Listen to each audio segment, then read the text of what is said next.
Po yung kantuhan na yan. Tapos yung kanto na yun. Tapos ayan po yung kasama po yung bahay na yun. Yun po yung kalsada sementado. Ayan po yung mga rest house, oh, na kubo-kubo.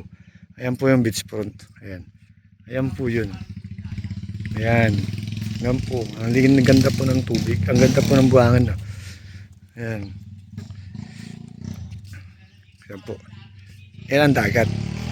Ang ganda po ng buhangin niya. Oh. Ayan po. Diyan po sa unang puro beach front po yan. Ayan. May mga develop po dyan beach yan. Ayan. Tapos dito po sa una to, mga nilito-lito po yan mga beach dyan. Ayan, mga nilito-lito po yan. Ayan, part na yan. Mula po dito, pag ganun, niluluto-lito po yan. Ito po, develop na.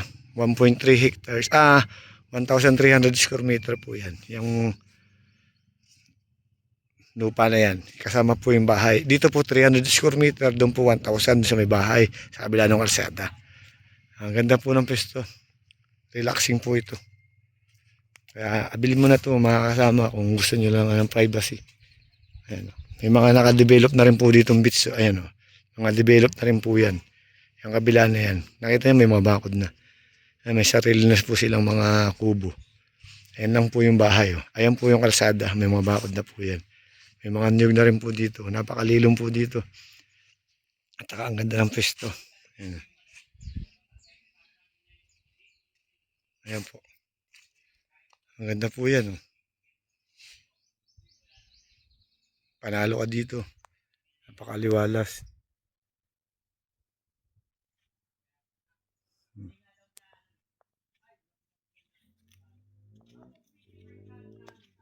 Ayan. Nandun po yung pangahoy. Sa dulo na yun. Sa kabila. Doon po yung tamis. Ayan po. Ayan.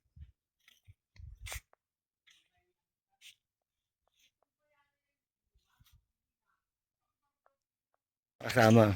Dito po ay 1,300 square meter. Yung property na yan. Pero Yan. kompleto na. Kompleto po. Title na po yan. Kompleto na po yan. Yan. Yan po ay may mga bakod na po yan. Yan. Bakod na po yan. Paikot. Hanggang dito po yan. Yan. Hanggang dun po sa may tangke na kulay blue. Yan. Tapos ito po kasama po ito. Yan po may parang beach resort po yan. Yan. Ito po yan ang kalsadang sementado. Ayan po yung kubo-kubo. Wala na pong kasadang pangit dito. Ayan po yun, oh. Ayan. Ayan po, yung kalsada. Ang ganda po niyan, oh. May nyug po, ayan.